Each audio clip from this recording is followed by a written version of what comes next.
What's good, people? It's about that time to randomly relate reverse rants, no hate. So,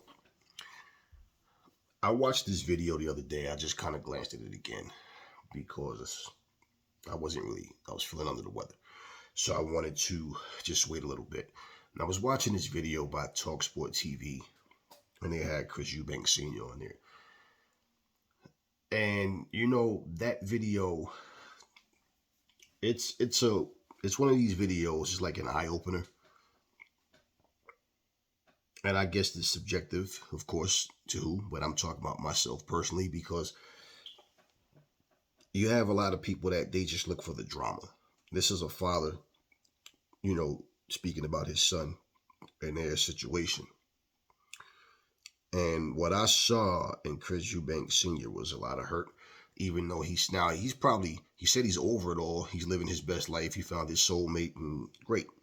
Chris Eubanks Jr. is a grown man, but that's still his son. And even though he says he's not hurt, just by the way he answered certain things, it's there. Now, he said that Chris Eubanks Jr. wrote him a letter saying that he's his own man. He's his own boss. And so the comment that he made about his dad disappearing, Chris Sr. is saying, no, you sent me away. So I hear a disdain. He doesn't want to come out and say it. I don't know that it's Roy Jones personally or David Hay personally or whoever else is in that camp. But due to the situation, he feels some kind of way. Now, he basically said that David Hay was in touch with him and told him that Chris Jr. has a bunch of yes men around him. Now, who exactly is he talking about, right? So who all is in that camp? I think this is terrible timing, especially for Chris, who's training for the rematch with Liam. They brought up Conor Ben. I mean, it was just a mess, honestly. It was like yeah, okay, you guys have a show, you talk sports, I get it, but I don't know, like it just felt like bad timing for this, honestly. Um, what's different is this is a father and a son. And I don't care what Chris Eubanks Sr. says. It's bothersome to know that you've been replaced. But I'll say this about Chris Eubanks Sr. I believe he loves his son, but and I believe he cares about his well-being, that he do love his son, and he does feel some kind of way about being rejected, being replaced. But Chris Eubanks Sr., he called his son arrogant, but he's arrogant, so he probably gets it from him. And also, Chris Eubanks Sr., he's a bit of a know-it-all, and it seems like it's not seemed like he makes it about himself instead of his son. Even the two guys speaking was saying the same thing. Like, but why is it about you? Now, it's obvious that Chris Eubanks Sr., just like the people, everybody knows he's not the same as his dad. He's not as talented as his dad. Chris Eubanks Sr. said basically that he doesn't listen. He talks about how he lost, and under his watch, how he wouldn't have lost to Liam Smith. He lost to Groves, under his watch. And regardless, you said he wasn't listening. But this is where, I feel like this type of interview, if you're going to do something like this, I don't know. I just kind of like, I can see both sides of that coin. I love my dad to death. My dad put a wedge between us because my dad is controlling. He doesn't respect you as a man. So at 17 years old, before I became actual, legally grown, which is really 21, but 18, yeah, because 18 you go to jail. There's no mom, dad bail me out. Can I call my mom? It's on you. It was with my dad. It was his way or the wrong way. What you knew or thought you knew was petty to him. He had the answer for everybody's life. That was his mentality.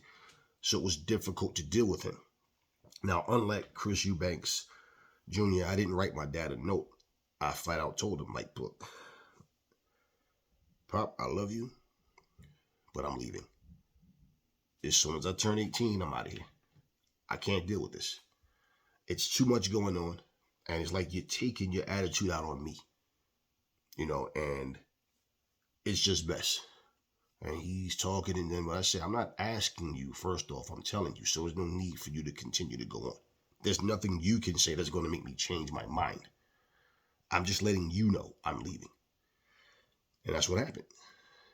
Now, there's a lot of things in life I had to learn on my own. Staying home at his house wouldn't have taught me these things. It was different, and it was difficult. It's difficult. Sometimes you're around people and they feel entitled. It's like, I'm your dad. I can never be wrong. Like, I'm the third. You understand? I was named after him. I didn't name my sons after me. I would never name them after any other man or anybody or thing. But I gave them their own, they don't, why, and it's like people, oh, you didn't name them after you. For what? Like, what I did something wrong because they have their own identity and it had nothing to do with my dad or his, my grandfather. No, bottom line, I'm not my dad. One of the things that one of the guys said was, but your son is in a different era. Is he a product of his own era? And he's, Senior did, well, that may be so, but this is what I'm seeing with him. He thinks he knows what's best for his son, and what he wants and what he see may have well been, maybe. But it also could just be the fact that your son has your stubbornness, and he had your stubbornness using it against you. You have to understand, okay, we're different. Me and my sons are different. I don't try to make them what I want them to be. I understand what their direction is, and I give them guidance. So in terms of his son becoming a boxer, that's his choice and his right. But Chris Sr. is making this all about himself. So no matter how much you may love your son, that's the thing. It sounds like he doesn't understand how to respect his wishes, because he has an attitude towards him for doing things like replacing him with Roy Jones or David Hay or whatever. And he's calling these people, like, saying that they're basically, he's calling them physical ed teachers and saying that they're unqualified to give his son what he needs. Now, when they brought up Roy Jones' name, he said that basically Roy Jones taught him patience, but he didn't add that patience to what he has in that seek and destroy style or whatever it is he said. But bottom line, that's a tough one to deal with, but it's like, I get it. And I can understand, I don't know these guys personally, but just listening, I've heard both of them talk. And his son, he does have that arrogance, but so does his father. So there are a lot of like in that sense. Now, in terms of fighters, they're two different type of fighters. It's not a comparison. His father would have annihilated him if they were like, he's way better than his son. But at the same time, this is what Chris, Senior has to step back and realize, this is not me. It's my son's life. I'm trying to help him. If he doesn't want my help, then what am I supposed to do? Beg to help him? If he doesn't want it, beg. Let me back off. I don't know all of what the letter said, or if that was just right to the point what it said. That would be more of a note, not a letter, but he said a letter. So I don't need to know. But there's some uneasy feelings going on there. And this is kind of one of these things you go, damn, why did they even put this video out? Like, but then it's like, it's just one of those situations. Let me show you something. One of my kids gave me this. Okay. I have a hero. I call him Dad. Right? Love it. The bond that not everybody else, but what I have in mind is I don't try to control them, but I guide them and I let them know about life. Sure, Senior has more wisdom. He's done more things, been a part of a lot of things, but that does not mean, that your son doesn't have the right to live his own life. He used that same word my dad used to use, obedient. He wasn't obedient. See, I was obedient to the person that trained me. But in the same breath, he said, it was like, just leave me alone. Right? Show me what I need and just leave me alone. So at the end of the day, they're very similar in that sense. Because the word is that Chris Eubanks Jr. is just doing what he wants to do. Then you can't worry about it. His career is his career. In fact, it was funny the way they even started it out by saying that he must feel proud that his name is still going strong through his son. They worded it that way.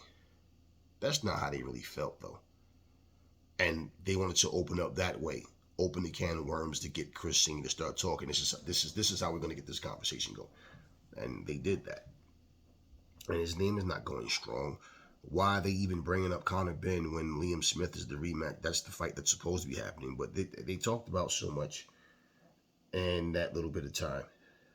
And, you know, Senior brought up some things about how he dealt with racism, and he was talking about honoring the queen and her wishes and things of that nature. He talked about a whole lot of things. Now, he's only answering questions, but the way he responds to things is like, it seems like he gets in the mood all over again. He talks so long. Even when they were saying, oh, thank you for joining us, we have to go, he just kept going. Like, you know, where they have to cut him off because he'll just keep going. And I'm thinking, like, you know, it's just as simple as this. When you put so much pressure on yourself about a situation, you put so much emphasis and so much energy and thought into something, it will make you bitter. It will make you sore. It will make you sour. And the reality is, whether your son fights or not, that's your son. You should love him regardless, and vice versa. But I can tell you that it's really difficult to get along with headstrong people that don't know how to say, hey, listen, I respect your wishes. You know, just offering help. More or less so than what you're doing is not going to work. It's going to fail. And you're going to shame our name. You're going to make us look bad. Because that whole video, that's pretty much what Senior was doing. He was making it all about himself. He wasn't making it about his son. And I'm listening to hear him say anything good about his son. He had nothing good to say about him. Not personally, not as a fighter, nothing. He had nothing good to say about him.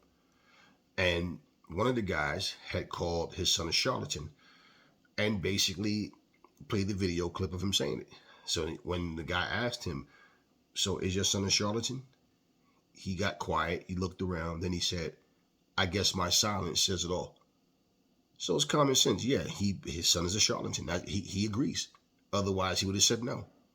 Simple yes or no. So there's bad blood there. My thing is, that conversation did nothing to mend that relationship. So even to say, you know, I'm pretty sure your son is watching, what do you want to say to him? It's like, man, you mean to tell me that for a father and son to reach out to each other to talk is based on a freaking TV show that the world got to see, or a talk show? You know, that was just like, nah. And he mentioned that he has to take back those things he said in that letter and make it known publicly. And so, yeah, his dad is still feeling some kind of way, even though he says he's not. He is.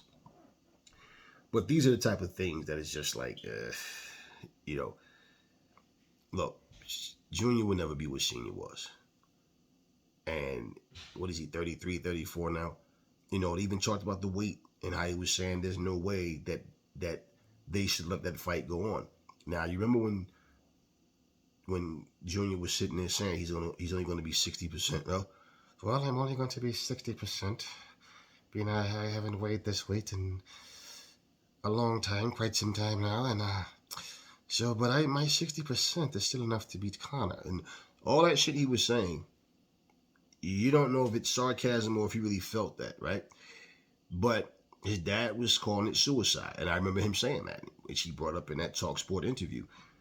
But pretty much, yeah. So I can say, just listening to the interview, there's some disdain towards Roy Jones as well. And whoever else is in that camp. And to be honest with you, for Chris Jr., whether he wins this rematch, whatever happens in his career, it is what it is. He talked about how he was able to make $9 million in these different fights. by fighting guys that pretty much wasn't even high caliber fighters, and he was already, but he can't make that kind of money without him. So, I mean, it was just deep, man. It's like the type of conversation where you feel like, man, these are the type of things that a father and son need to work out. This was not like therapy or anything. If anything, it might draw a bigger wedge between the two of them, to be honest with you. And that's what I'm looking at. I'm not looking at the so-called entertainment value and whatever. This is a family issue, man. And I just felt like, yeah, this kind of sucks. It sucks, really. It does. You know, um, if Chris Eubanks Sr. was to die today, Junior would cry his eyes out and miss him and feel some kind of way because they haven't been speaking. Vice versa. If something happened to his son and his son died right now, they the same way. Senior would cry his eyes out. You want to know something? Either one of them, whoever's alive, whichever one of them that died and the other's still here, they realize how incredibly petty and stupid all of this shit really is. And I'm going to say, yeah, I learned a lot of shit too. And I know, because I've had it happen in my family. I've had it happen to close friends where people are not speaking. And you never think you're going to get that call saying that somebody's taking that dirt nap. And then all of a sudden it's like, what? And this is someone who you guys wasn't speaking to over some petty shit. Now you realize how petty it is because that person is no longer here. And instead of making peace, like he talked about, being honest, living your best life, and the woman that he met, his soulmate, he's on a constant spinning wheel and she pulled him off that wheel and got him on track and saved his life. Well, then, even just to say, look, son, here's the deal. I love you, and I'm not going to interfere with your boxing career. I'm here for love and support. Whatever you choose to do, I'm with you, and I want nothing but the best for you. Nothing but the best for you, simple. Now, either way, it's like they both had a side of the story, which I don't really like to get into, but it's not like this is something that was leaked, because if it was, I wouldn't even be talking about it. But this is a thing where, both guys need to really look at what's really real and understand nothing lasts forever. And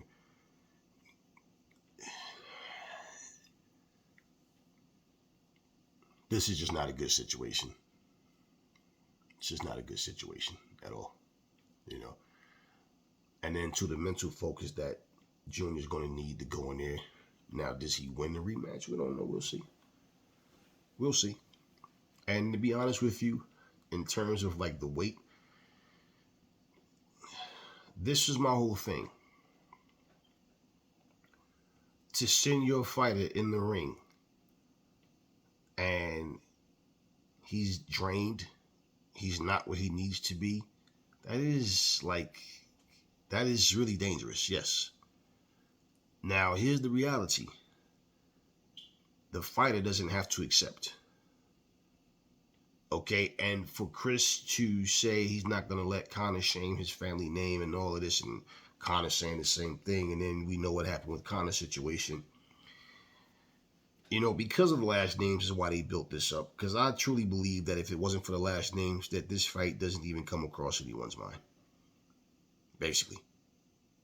But regardless, it's a thing where, a lot of times people have to learn things the hard way. So with everything that Chris knows and what he thinks he knows, Senior, he's very stubborn. And as, the same thing he says about his son. He gets those traits from him. It's like me and my dad have certain traits that I get from him.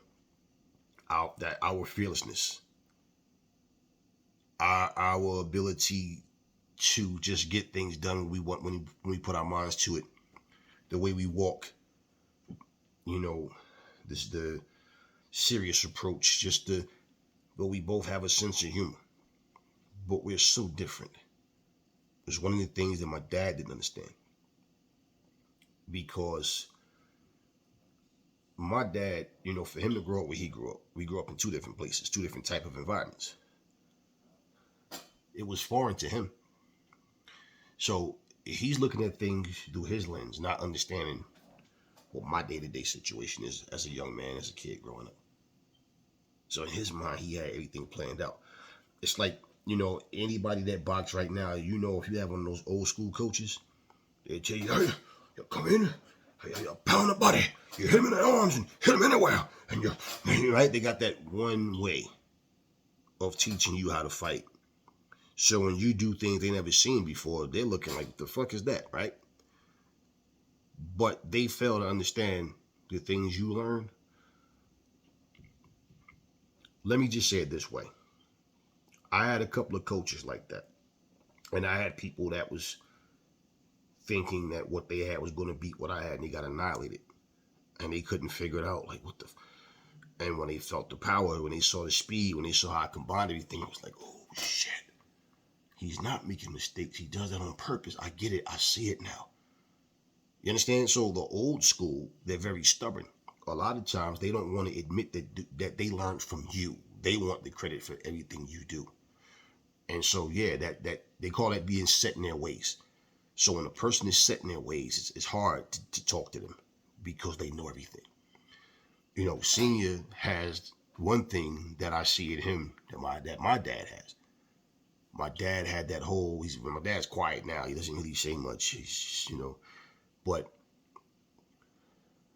my dad talks so much that you could ask my dad a question. He talks so much that you forget what the fuck you asked him in the first place. Because y'all like, what the fuck are we talking about? Like, you don't even know how he got to this subject, right? And Chris Sr. seems like the kind of person that when he talks, he loves to take over the conversation. They'd ask him a question, he'd answer it, then he just starts monologuing. And it's like, wait, hold it, wait. And he had these long-winded answers. So, yeah. And so you're talking upon deaf ears when you talk to people like that because they think that they have the answers for everything. And I believe, just like my dad, that Chris Sr. means well, but he just doesn't understand. Yes, you're overstepping your boundaries because guess what? Your son is a grown-ass man.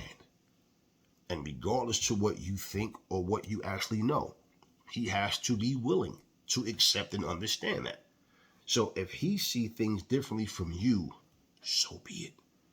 But this is not something that you should let put a wedge between you and your son.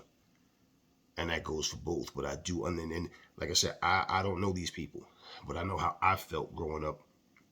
It always starts at the top. My dad was the head of the household, right? So my dad never wanted to be the bigger person. He never wanted to apologize. I remember as a kid, my father whooped my ass for something I didn't even do. And when he found out that he was wrong, my dad didn't even apologize. He said, well, I probably whooped your ass for something that you got away with before. And as I got older, the respect from him didn't mature, didn't spread.